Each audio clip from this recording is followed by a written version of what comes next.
गुरु प्यारी साध संगत जी, प्यार भरी राधा स्वामी जी, साध संगत जी, आज की वीडियो को पूरा ज़रूर देखिए। अगर वीडियो आपको अच्छी लगेगी तो संगत जी वीडियो को पूरा सुनने की कृपालता ज़रूर कीजिए। साध संगत जी, जैसा कि बाबा जी अपने सत्संगों में हमेशा फरमाते हैं कि कर्म सब पर भारी हैं और सबके कर्म जो है उनका हिसाब किताब लेने आते हैं। कर्मों का हिसाब चाहे हम इस जन्म में दे दें चाहे अगले जन्म में दे, जो हमने कर्म किए हैं वह हमें भुगतने ही पड़ जाएंगे और सबको अपने कर्मों का लेखा जोखा देना पड़ता है। तो साध संगत जी, ऐसे ही एक सत्संगी था और उसे अपने कर्मों का हिसाब किताब देना पड़ा और जब वह अपने कर्मों का हिसाब किताब देकर रोने लगा, तब बाबा जी ने बड़े प्यार से उसे क्या समझाया।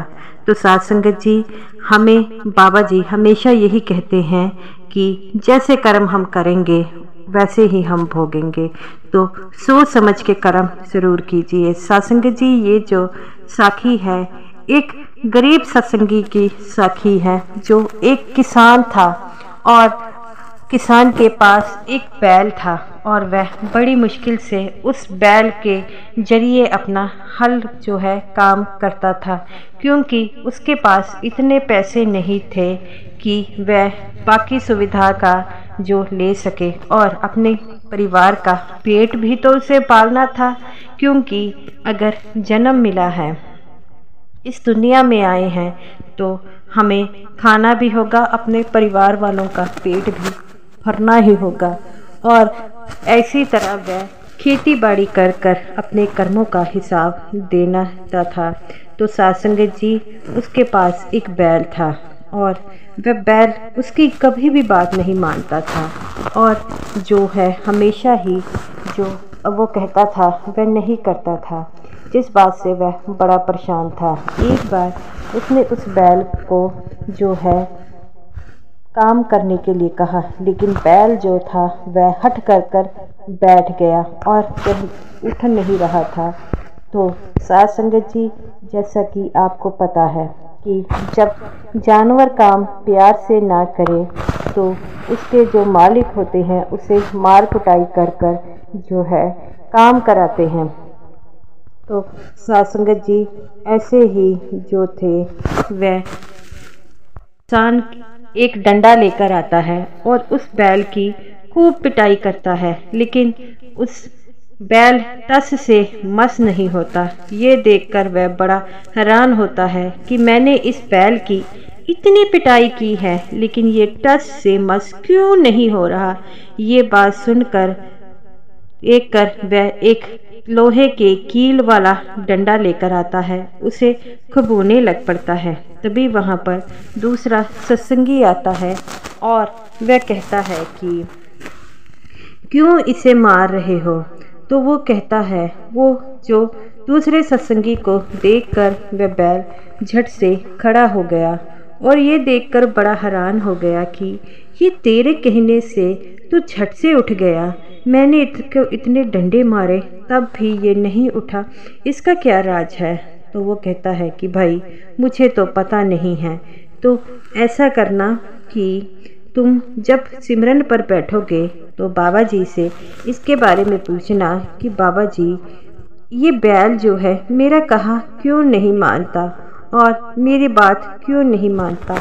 वो कहता है कि ये आइडिया मुझे क्यों नहीं आया। वो सत्संगी पूछता है कि तेरे पास से ये बैल कब का है।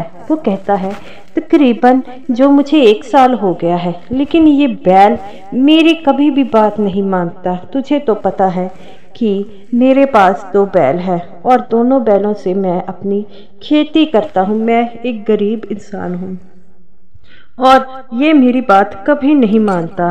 तो वो कहता है तू किसी प्रकार की चिंता ना कर, जब कोई भी रास्ता ना दिखे तो उस सच्चे मालिक का जो हमें है वो हमें राह दिखाते हैं।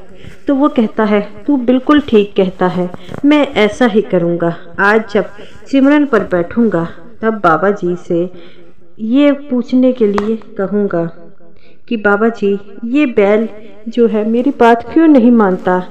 तो वो कहता है कि अगर बाबा जी ने मुझे जवाब नहीं दिया, तो वो कहता है दूसरा सत्संगी अगर सच्चे मन से बाबा जी को याद करो तो वह सामने हाजिर हो जाते हैं, तूने तो बाबा जी से पूछना ही है।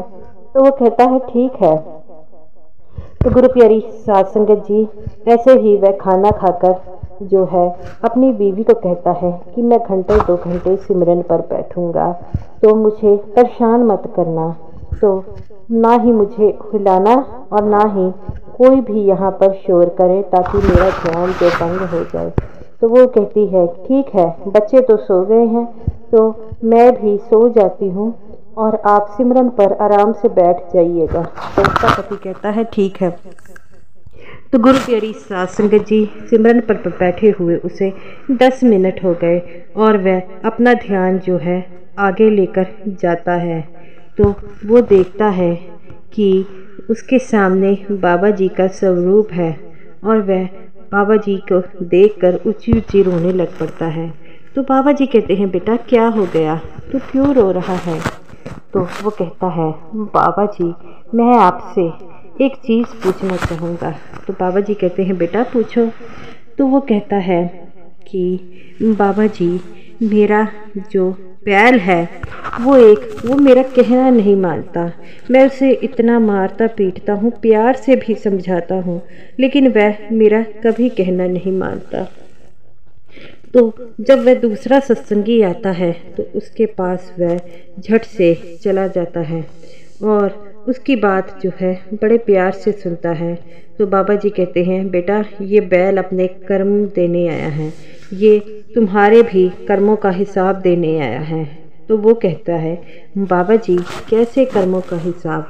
तब बाबा जी बड़े प्यार से समझाते हैं बेटा ये बैल पिछले जन्म में भी बैल था और तुम एक साहूकार थे और तुम्हारे पास बहुत ज़्यादा बैल थे, लेकिन ये बैल जो था जब छोटा सा था तो तूने उसको उसकी माँ से अलग कर दिया, उसकी माँ को बेच दिया किसी और के हाथों, और तुम बहुत ही क्रूर साहूकार थे और तुम हमेशा ही इसकी पिटाई करते थे और इसी कारण ये बैल जो था तुमसे इतना नाराज़ है। तो वो कहता है बाबा जी अब मैं इस बैल को कैसे समझाऊं? अगर ये बैल जो है काम नहीं करेगा तो मैं अपने परिवार वालों का पेट कैसे पालूंगा? बाबा जी कहते हैं बेटा जो तूने बुरे कर्म किए थे और तू बुरा साहूकार था जिस कारण इस जन्म में तुम्हें गरीबी प्राप्त हुई है, तुम लोगों से पैसा जो है खाते थे और उन्हें कम ब्याज में पैसा देते थे, तो इसी कारण तुम्हें लोगों को पैसा खाने के कारण तुम्हें आज इतनी भूख मरी है। तो वो कहता है बाबा जी आप ही कोई हल बताइए। तो बाबा जी कहते हैं बेटा किसी प्रकार की चिंता मत करो, जब भी उस बैल के पास जाओ सबसे पहले उसे प्यार से हाथ जो है उसके माथे पर लगाओ और कहो कि मैं अपनी गलतियों के लिए शर्मिंदा हूँ, मुझे माफ़ कर दो और मेरा कहा मानो, और अगर मेरा कहना मानोगे तो तुम्हारा ये जोनी छूट जाएगी और मुझे भी अच्छे कर्म करेंगे तो मेरी भी ये जोनी छूट जाएगी। तो वो सत्संगी कहता है बाबा जी आपने मुझे राह दिखाई, यही मेरे लिए काफ़ी है। और इतना कहकर वह सो जाता है। सुबह उठता है तो अब चाय नाश्ता करता है, बैल को भी बड़े प्यार से खाना देता है, लेकिन बैल मुंह पीछे कर लेता है। तब वो बाबा जी के कहे अनुसार उस बैल के माथे पर हाथ रखता है और यही कहता है मैं अपनी गलतियों के लिए शर्मिंदा हूँ, मुझे माफ़ कर दो, मैंने तुम्हारे साथ बहुत गलत व्यवहार किया है। ये बात सुन उस बैल की आंखों में से भी पानी निकलने लगता है और वह बैल जो था झट से खाना खा लेता है। और जब भी अब वो सत्संगी कोई भी बैल से काम करवाता तो उसके सिर पर हाथ रख लेता। अब वह बैल जो था अपने काम करने लग पड़ता है और बैल में और उस सत्संगी में बड़ी मित्रता हो जाती है। तो ऐसे ही वह सत्संगी जो दूसरा था वह आता है और बैल को काम देखकर कहता है, अरे ये बैल तो तुम्हारी बात मानने लगा। तो वो कहता है, हाँ, तुमने जो मुझे राह दिखाई थी वो मैंने किया। तो ये बैल अपने कर्म देने आया है और मैं भी अपने कर्म देने आया हूँ। तो वो सत्संगी कहता है कि इस दुनिया में अगर हम आए हैं तो सभी अपने अपने कर्म देने आए हैं। तो वो कहता है, हाँ, तू सही कहता है, अगर हमने अच्छे कर्म किए होते तो हमें इस दुनिया में कभी नहीं आना पड़ता। तो साध संगत जी, अगर आप सत्संगी हैं, अच्छे कर्म करेंगे तो आपको भी दोबारा इस योनि में ना आना पड़ेगा।